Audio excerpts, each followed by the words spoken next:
Bismillahirrahmanirrahim. Assalamualaikum warahmatullahi wabarakatuh dan selamat berjumpa kembali. Perkenalkan, saya Muhammad Arfandi Mono Arfa, salah satu mahasiswa PPG dalam jabatan jurusan bimbingan dan konseling kelas B Universitas Negeri Yogyakarta. Alhamdulillahirabbil alamin, puji syukur kita panjatkan kehadirat Tuhan Yang Maha Esa, Allah Subhanahu wa taala, dengan keluarnya surat keterangan ini dari UNY ya, yang menyatakan bahwa saya lulus PPL, praktek pengalaman lapangan. Nah, untuk itu pada sesi kali ini saya akan membuat video untuk uji kinerja, yaitu bimbingan kelompok. Nah, nanti kita akan langsung ke ruang bimbingan dan konseling di tempat saya mengajar, itu di SMP Negeri 4 Kota Mobagu. Oke, kita langsung ke ruangan sebelahnya. Assalamualaikum warahmatullahi wabarakatuh dan selamat siang adik-adik sekalian. Baiklah, hari ini kita akan bimbingan kelompok ya, dengan bidang bimbingan belajar. Namun sebelum kita mulai kegiatan hari ini, saya ingin minta dari adik-adik untuk memimpin doa sebelum kita memulai kegiatan hari ini. Siapa yang bisa pimpin doa? Iya, silakan.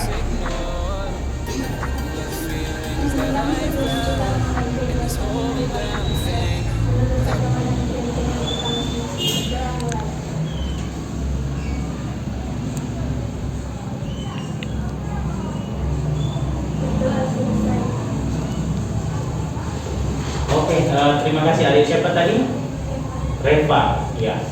Nah, selanjutnya, jadi bidang bimbingan kita hari ini adalah bimbingan belajar dengan materi yaitu seperti ini di layar.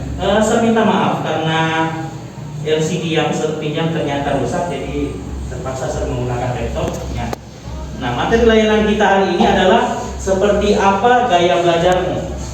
Nah, tentunya adik-adik bingung seperti apa maksudnya gitu.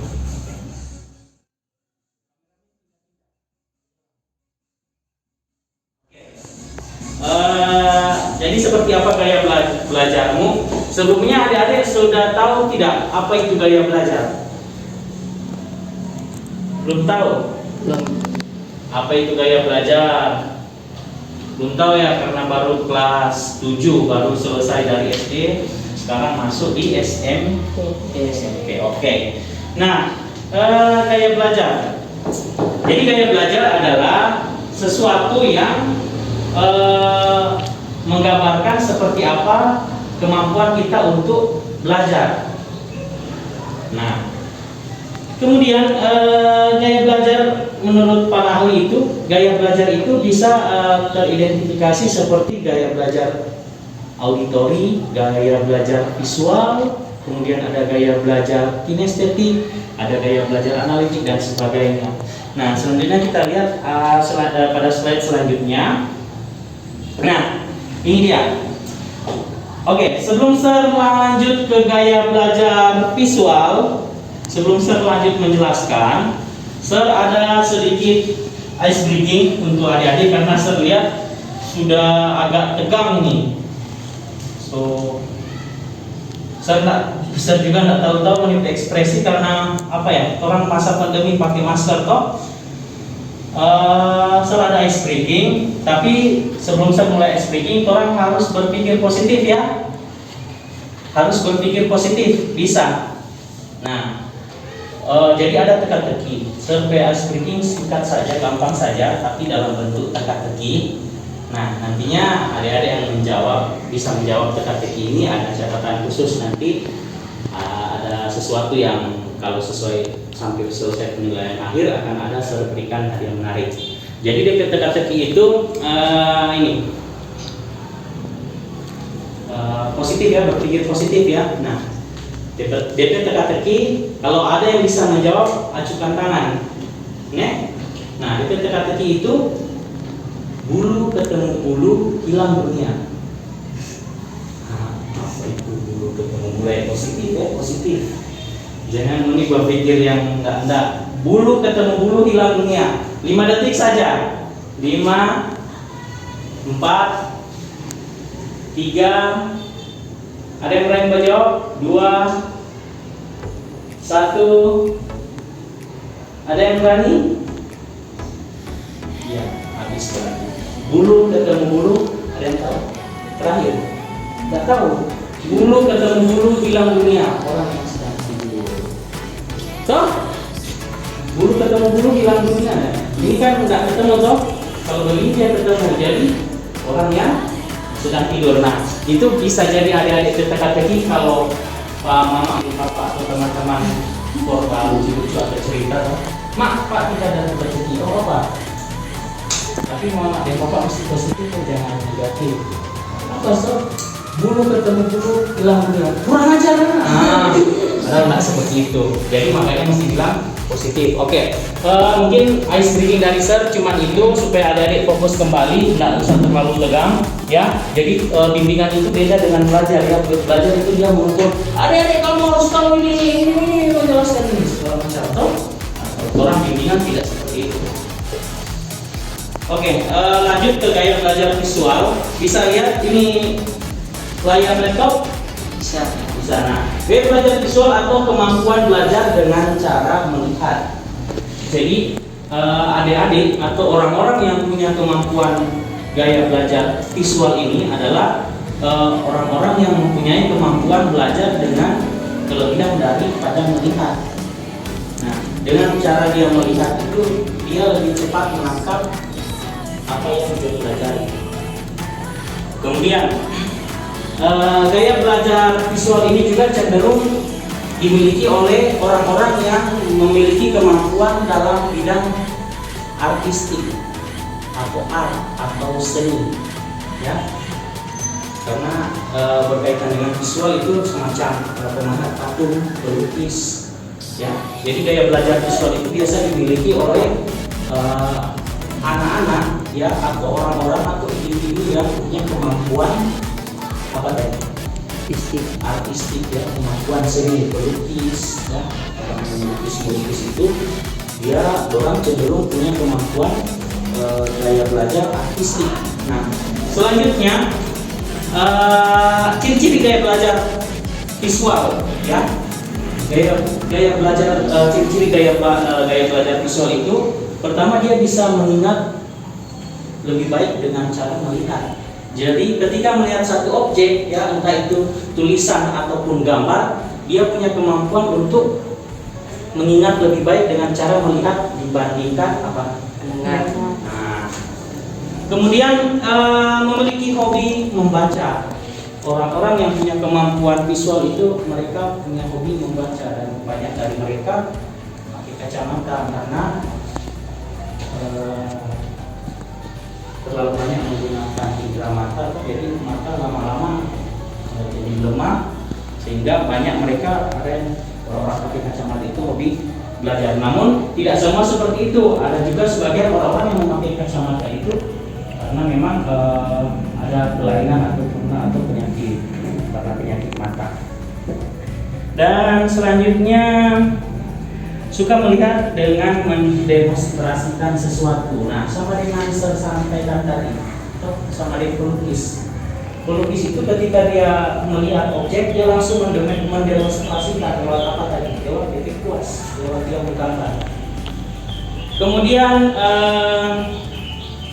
memiliki ingatan yang kuat tentang bentuk, warna, dan pemahaman artistik. Sama dengan saya jelaskan tadi. Itulah kelebihan dari orang individu yang memiliki gaya belajar apa? Visual. Dia lebih ke seni atau artistik. Nah, slide selanjutnya ada gaya belajar apa? Oh, ternyata gaya belajar auditori. Apa ini gaya belajar auditori? Ada yang tahu? Gaya belajar tentang apa tadi? Mendengar. Nah, tentang mendengar. Jadi gaya belajar auditori ini adalah gaya belajar di mana individu atau adik-adik yang punya kelebihan kemampuan menangkap pembelajaran lewat apa? Telinga, lewat mendengar. Nah, kemudian ciri-ciri gaya belajar auditori. ciri-ciri gaya belajar auditori ini kemampuan mengingat yang baik dari pendengaran. Pertama itu karena apa? Karena sudah jelas auditori dia punya kemampuan kelebihan mengingat sesuatu itu dibanding melihat, dia punya kelebihan lewat apa? Mendengar. Nah, beda dengan tadi yang apa? Visual atau melihat. Kemudian tidak mampu berkonsentrasi untuk belajar jika suasana sangat berisik atau ribut. Nah, kelemahan dari individu yang mempunyai gaya belajar auditori itu, mereka agak sulit belajar ketika suasana ribut atau berisik. Dan selanjutnya, senang mendengarkan cerita atau dibacakan cerita. Nah, kalau adik-adik punya rasa senang nggak? Misalnya Moni senang ketika mendengar cerita atau dibacakan cerita, bisa jadi Moni punya kemampuan gaya belajar auditori. Kemudian suka bercerita dan berdiskusi, dan selanjutnya bisa menggunakan informasi yang didengarnya. Jadi biasa anak-anak yang punya kemampuan gaya belajar auditori itu, ketika dia mendengarkan guru menjelaskan, dia bisa lebih cepat menangkap dan dia bisa secara singkat mengutarakan apa yang guru jelaskan dibanding dengan guru menuliskan atau mencontohkan. Karena ini berkaitan dengan kalau misalnya menuliskan atau adik-adik ini contohnya seperti ini, itu akan lebih ke kemampuan visual. Anak-anak atau individu yang punya kemampuan visual lebih cepat menangkap ketika melihat dibanding mendengar. Begitupun anak-anak atau individu yang punya kemampuan auditori, dia punya kemampuan lebih untuk mendengar dibanding pada memperhatikan atau melihat. Jelas ya? Nah, selanjutnya ada gaya belajar kinestetik. Apa itu gaya belajar kinestetik? Jadi gaya belajar kinestetik ini berkaitan dengan gaya belajar yang berkaitan dengan gerak atau lebih ke olahraga. Nah, ciri-ciri gaya belajar kinestetik ini yaitu ketika menghafal dengan cara berjalan atau membuat gerakan-gerakan. Nah, biasa adik-adik yang memiliki gaya belajar kinestetik ini pas menghafal dia ada gerakan-gerakan tangannya. Misalnya dia baca sambil menirukan gerakan-gerakan, atau menyukai belajar dengan praktik langsung atau menyentuh secara langsung. Nah, belajar dengan cara praktik langsung itu kan biasa paling banyak ada di olahraga. Mata pelajaran olahraga atau di PJOK, biasa kan guru olahraga akan kasih contoh 1-2 siswa atau kasih contoh dulu, ini begini loh model gerakannya. Nah, itu adik-adik yang punya kemampuan gaya belajar kinestetik itu punya kemampuan lebih di bidang olahraga. Kemudian menggunakan objek nyata sebagai alat bantu, ya. Dan yang terakhir, menyukai aktivitas pembelajaran yang aktif atau permainan. Nah, anak-anak yang punya kemampuan kinestetik itu lebih cepat menangkap pembelajaran ketika pembelajaran itu dibawa kepada ranah permainan. Mereka akan lebih cepat menangkap. Oke, kinestetik serasa sudah, dan selanjutnya adalah gaya belajar global. Apa itu gaya belajar global? Belum tahu? Belum tahu? Jadi gaya belajar global itu adalah gabungan dari keseluruhan gaya belajar. Individu atau adik-adik yang punya kemampuan, dia bisa menggabungkan seluruh gaya belajar diterapkan pada dirinya. Artinya baik secara melihat, mendengar, ataupun bergerak, dia bisa keseluruhannya. Itulah gaya belajar global. Pemahaman secara menyeluruh, yang saya bilang tadi, keseluruhan gaya belajar tadi dia bisa. Kemudian ciri-ciri gaya belajar global, bisa melakukan banyak tugas sekaligus. Kemudian mampu bekerja sama dengan orang lain dengan baik, mampu bekerja sama dengan orang lain dengan lebih baik, dan sensitif dan mampu melihat permasalahan dengan baik. Kemudian mampu mengutarakan dengan kata-kata tentang apa yang dilihatnya. Nah, karena dia sudah global, dia bisa ketika dia melihat, dia bisa menjelaskan.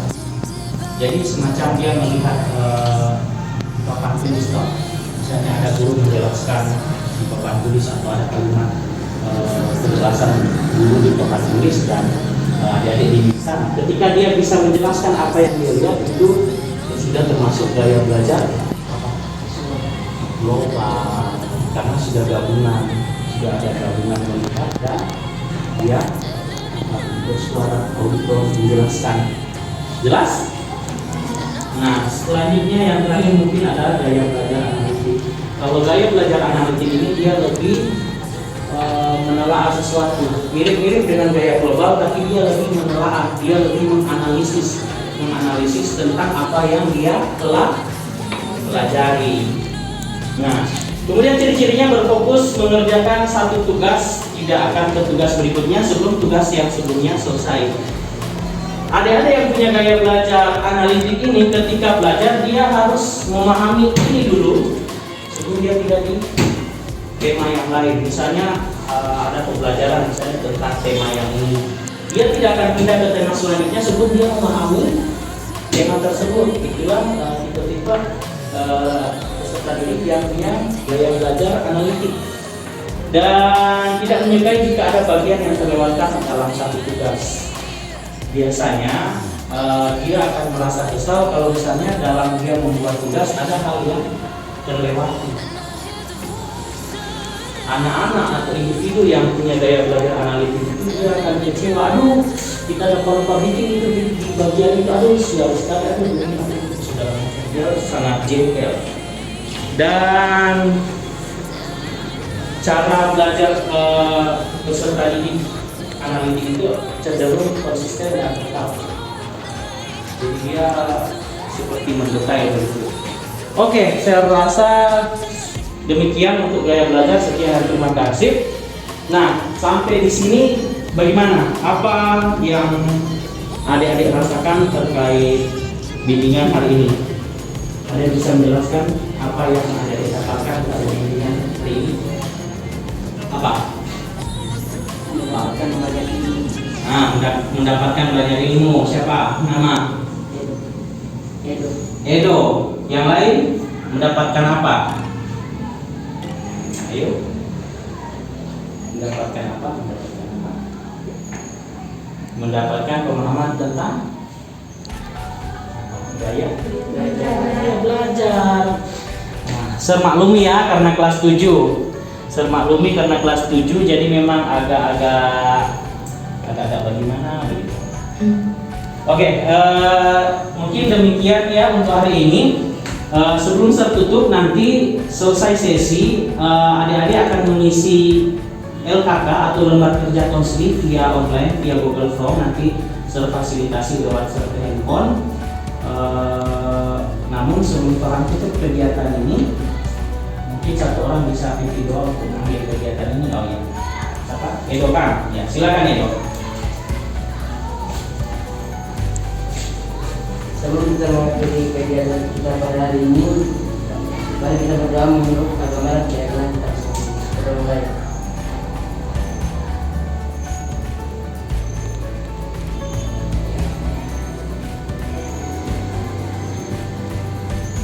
Terus selesai. Oke, sudah. Oke adik-adik, jadi nanti ada LKK atau lembar kerja konsili di dalam Google Form yang sudah saya sediakan. Nanti secara bergilir silakan diisi ya, pakai handphone karena cuma satu handphone satu kawat, jadi cuma itu. Nantinya isi lembar kerja konsili, ada pertanyaan di situ, silakan isi sesuai dengan pemahaman yang ada didapatkan pada sesi bimbingan hari ini. Jelas ya? Oke. Silakan dari mana? Dari sini dulu ya.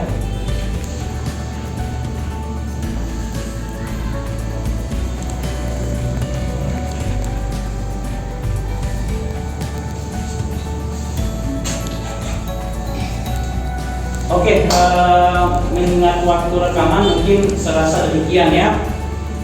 Sekali lagi saya ucapkan banyak terima kasih.